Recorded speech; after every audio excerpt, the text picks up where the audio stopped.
नमस्कार सर्वांना। आज होळीच्या सणासाठी मी बनवणार आहे पुरणपोळी। त्यासाठी इकडे मी हरभऱ्याची डाळ अशा प्रकारे पाणी टाकून स्वच्छ धुवून घेत आहे।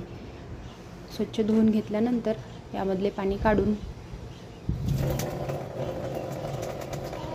आता कुकरमध्ये ही डाळ मी टाकत आहे।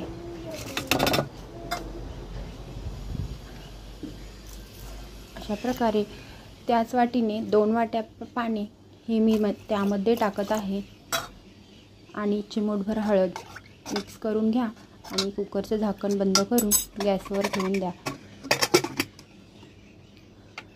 मीडियम गॅसवर ही डाळ शिजू द्या। याच्या 4 शिट्ट्या अशा करून घ्या। 4 शिट्ट्यामध्ये आपले पुरणाची डाळ व्यवस्थित शिजल्या जाते।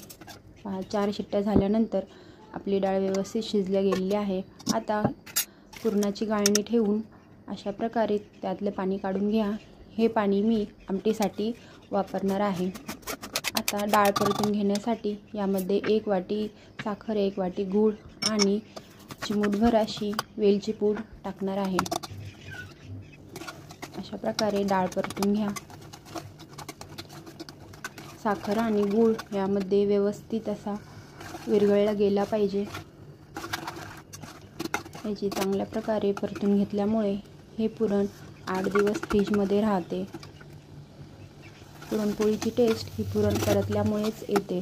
त्यामुळे पुरण परतत असताना व्यवस्थित असे पुरण परतून घ्या। अशा प्रकारे पुरण परतून झाल्यानंतर पुरणाच्या गाळणीच्या सहाय्याने हे मी गाळून घेत आहे।